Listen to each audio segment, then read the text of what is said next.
ज्योतिष प्रेमींनो, 27 जुलै 2026 पासून पुढचे 138 दिवस तुमच्या खिशात पैसा खेळणार की बँक बॅलन्स रिकामा होणार? कारण शनिदेव वक्री होत आहे. या 3 राशींचं नशीब 100% बदलणार आहे. नमस्कार, आपल्या चॅनलमध्ये तुमचं मनापासून स्वागत. येणारे 27 जुलै 2026 हा दिवस ज्योतिषशास्त्राच्या दृष्टीने अत्यंत महत्त्वाचा ठरणार आहे. या दिवशी न्यायदेवता आणि कर्मफलदाते शनिदेव जलतत्वाच्या मीन राशीमध्ये वक्री होत आहे. हा वक्री काळ तब्बल 138 दिवस असणार आहे. जेव्हा जेव्हा शनी वक्री होतात तेव्हा लोकांच्या मनात एक अनामिक भीती असते. पण लक्षात घ्या, शनी वक्री होणं म्हणजे घाबरण्याचं कारण नाही. वक्री होणं म्हणजे ब्रह्मदेव आपल्याला आठवण करून देतात, बाबा रे, तुझी काही मागची कामं राहिलेली आहेत ती आधी पूर्ण कर, स्वतःमध्ये सुधारणा कर आणि मग पुढे जा. यावेळीची वक्री चाल अधिक विशेष आहे. का? कारण ऑगस्ट महिन्यात 2 ग्रहणं लागत आहेत. तसंच मंगळ, राहू, केतू यांचा प्रभाव पाहता जागतिक पातळीवर मोठी उलथापालथ किंवा युद्धजन्य परिस्थिती निर्माण होऊ शकते. एक जमेची बाब म्हणजे या वक्री शनीवर देवगुरु बृहस्पतींची शुभदृष्टी आहे. आजच्या या विशेष व्हिडिओमध्ये आपण पाहणार आहोत की या 138 दिवसाच्या वक्री काळाचा मेष, वृषभ आणि मिथुन या 3 राशींवर नेमका काय आणि कसा प्रभाव पडणार आहे. 7.5 काय बदलेल समीकरण, किंवा शेवटी आपण पाहूया प्रत्येक राशीसाठी अचूक उपाय, मंत्र, दान आणि ब्रेसलेट. व्हिडिओ शेवटपर्यंत पहा, कारण अर्धवट माहिती नेहमी धोक्याची ठरते.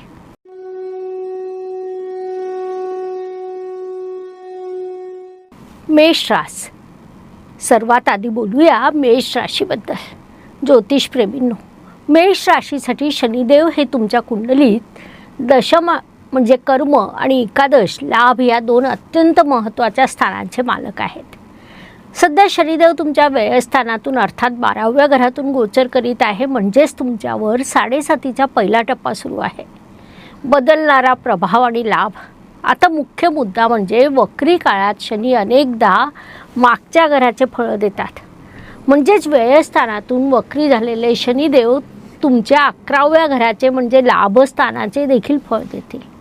7.5 सुरू असली तरी मेष राशीच्या जातकांना या 138 दिवसात विशेष धनलाभ होण्याची दाट शक्यता आहे. रखडलेली कामं अचानक गती घेतील. मीन राशीत बसलेल्या वक्री शनीची दृष्टी तुमच्या 3 स्थानांवर पडत आहे. द्वितीय स्थान जिथे वृषभ रास येते. आर्थिक बाबतीत तुम्हाला जुने पैसे परत मिळू शकतात, पण बोलण्यावर ताबा ठेवावा लागेल, नाहीतर कुटुंबात वाद होऊ शकतात. 6ष्ठ स्थान कन्या रास. कोर्ट कचेरीच्या कामात किंवा जुन्या आजारातून तुम्हाला आराम मिळेल. शत्रूंवर मात कराल. तिसरी दृष्टी भाग्यस्थानावर पडेल, अर्थात धनुराशीवर.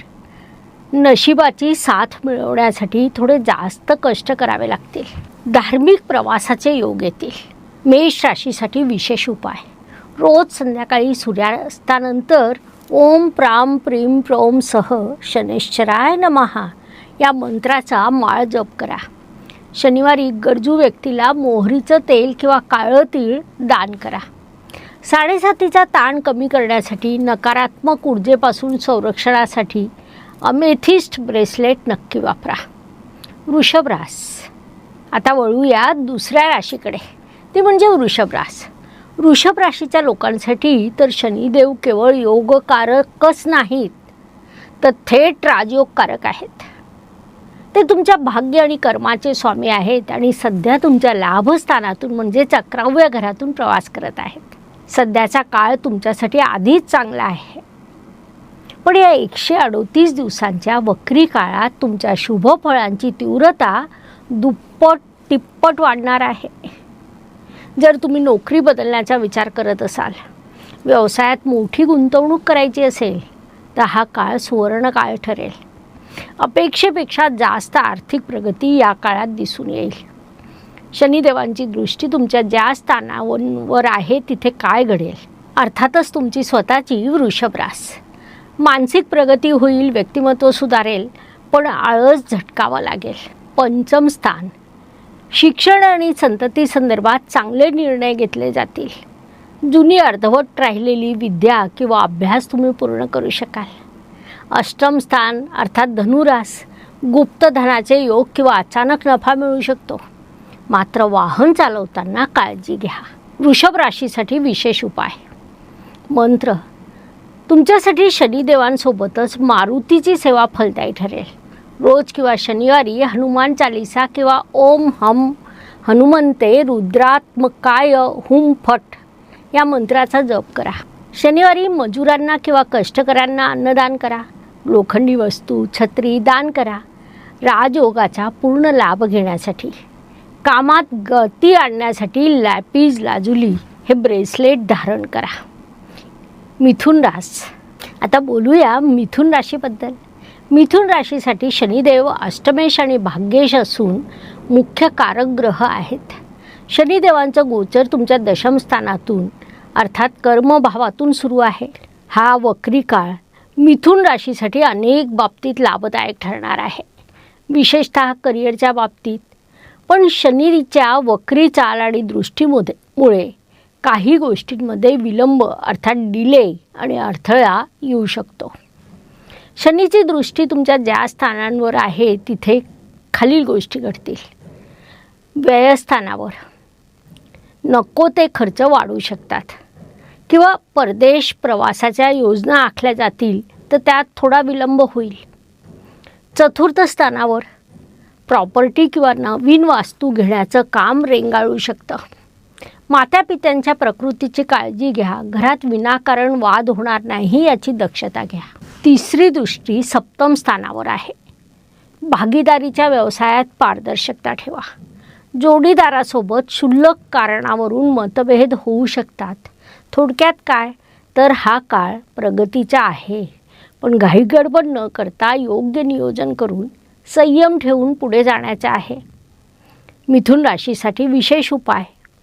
मानसिक ताण आणि कामातील विलंब दूर करण्यासाठी रोज महामृत्युंजय मंत्राचा किमान 11 वेळा जप करा. शनिवारी पक्ष्यांना 7 प्रकारची धान्य खाऊ घाला.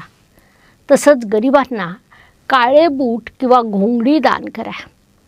घरातील वाद आणि मानसिक अस्थिरता टाळण्यासाठी ब्लॅक अगेटचे ब्रेसलेट घालणं अत्यंत शुभ राहील. तर ज्योतिषप्रेमींनो, 27 जुलै 2026 पासून सुरू होणाऱ्या शनीच्या या 138 दिवसांच्या वक्री काळात घाबरून न जाता शनीच्या शिस्तीचं पालन करा. प्रामाणिकपणे काम करा, कारण शनी न्यायप्रिय आहेत. तुम्ही जितकं प्रामाणिक राहाल तितके शनीचे शुभ फळ तुम्हाला जास्त मिळतील. तुम्हाला ही माहिती कशी वाटली? तुमची रास कोणती आहे? खाली कमेंट बॉक्समध्ये नक्की लिहून कळवा. जर तुम्हाला व्हिडिओ आवडला असेल तर व्हिडिओला लाईक करा, तुमच्या मित्रपरिवारासोबत शेअर करा आणि अशाच शास्त्रोक्त माहितीसाठी चॅनलला नक्की सबस्क्राईब करा. लवकरच भेटूया पुढील भागात उर्वरित राशींच्या विश्लेषणासह. धन्यवाद. शुभम भवतु. जय शनिदेव. नमस्कार. शास्त्राचा अभ्यास करण्यासाठी माझी मराठीतून 11, हिंदीतून 2 अशी पुस्तकं प्रकाशित झाली आहे. विशेष बाब म्हणजे मी स्वतः संशोधित केलेली ज्योती जोशी पद्धती अर्थात जे पद्धती या विषयावर स्वतंत्र ग्रंथ उपलब्ध आहे, त्याचा देखील लाभ घ्यावा. यूट्यूबची कार्यप्रणाली ही मुख्यतः लाईक, शेअर आणि सबस्क्राईबवर चालते. Please like, share and subscribe the channel. धन्यवाद. शुभम भवतु. जय ज्योतिष.